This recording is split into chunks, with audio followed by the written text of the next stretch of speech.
নমস্কার বন্ধুরা, আবারও নতুন একটা রেসিপিতে আপনাদের সকলকে স্বাগত। তো বন্ধুরা, চলুন রেসিপিটা শুরু করি। তো বন্ধুরা, খুব অল্প সময়ে অল্প উপকরণে এই রেসিপিটা আপনাদের আমি তৈরি করে দেখাবো। তো বন্ধুরা, এখানে আমি একটা দেখুন গামলি নিয়ে নিয়েছি ছোট্ট।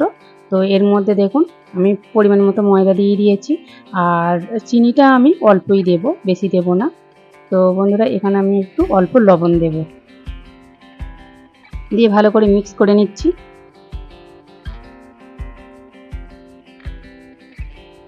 তো বন্ধুরা, যদি আপনাদের লুচি পরোটা যদি না খেতে ভালো লাগে, আপনারা এই রেসিপিটা করে খেতে পারেন, খুব ভালো লাগে। তো বন্ধুরা দেখুন, জল দিয়ে একটা আমি ব্যাটার বানিয়ে নেব।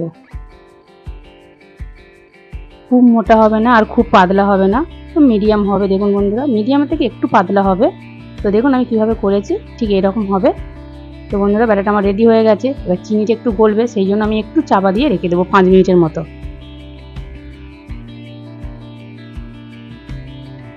তো 5 মিনিট হয়ে গেছে বন্ধুরা, ব্যাটারটা দেখুন রেডি হয়ে গেছে, চিনিটাও গলে গেছে ভালোভাবে। দেখুন বন্ধুরা, ব্যাটারটা আমি দেখাচ্ছি, দেখুন চিনিগুলো কত সুন্দর গলে গেছে, আর ব্যাটারটা ঠিক এইরকম হবে। তো বন্ধুরা, ব্যাটারটা আমি একধারে চাপা দিয়ে সরিয়ে রাখবো।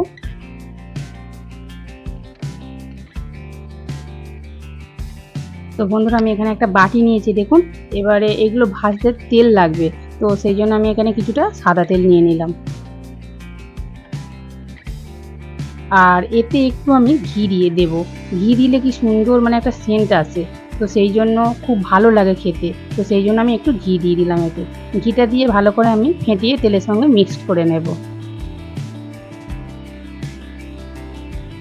তো আপনারা এইভাবে বানাবেন, খুব সুন্দর টেস্ট হয়, খুব ভালো লাগে খেতে। তো দেখুন পুরো মিশে গেছে, আর আমি এখানে কড়াই বসিয়ে দিয়েছি। আর কড়াইয়ে দেখুন আমি ওই যে ঘি আর তেল যেটা মিক্সড করে রেখেছিলাম, একটু কড়াই অল্প করে দিয়ে দিয়েছি। এবার ভালো করে কড়ার গায়ে আমি তেলটা লাগিয়ে দেবো, যাতে না মানে লেগে যায় কড়ার গায়ে, তো সেই জন্য।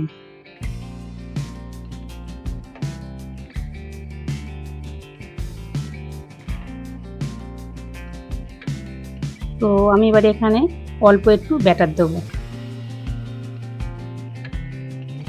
দিয়ে দেখুন বন্ধুরা আমি কীরকম ঘুরিয়ে ঘুরিয়ে আমি এটা ভালো করে একটা গোল, মানে কি বলবো, একটা গলা রুটি বলতে পারেন, জল রুটিও বলতে পারেন, ঠিক এইভাবে দেখুন বন্ধুরা আমি তৈরি করে নিচ্ছি। পাতলা করে, পাতলা হলে খেতে ভালো লাগে, তো সেই জন্য আমি একটু পাতলা করে তৈরি করে নিই। আপনারা চাইলে মোটা করেও করতে পারেন, কোনো অসুবিধা নেই, পাতলা হলে খেতে ভালো লাগে বেশি। তো দেখুন বন্ধুরা কত সুন্দর গোল করে নিয়েছি। তো এটা একটু সময় লাগবে হতে, বেশি না, 2-3 সেকেন্ডের মতন লাগবে। দেখুন বন্ধুরা ধারগুলো কি সুন্দর ছেড়ে যাচ্ছে।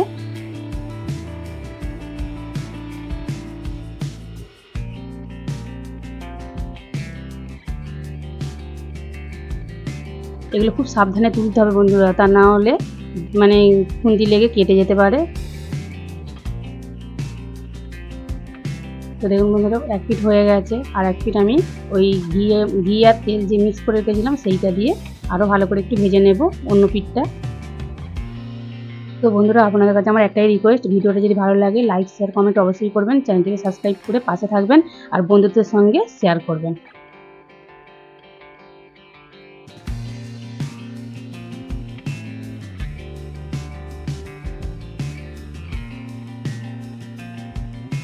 তো আমি এইভাবে সবগুলো ভেজে নেব।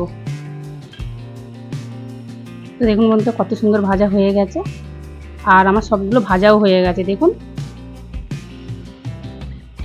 দারুণ লাগে খেতে বন্ধুরা, আপনারা অবশ্যই বাড়িতে ট্রাই করে দেখুন, খুব ভালো লাগবে।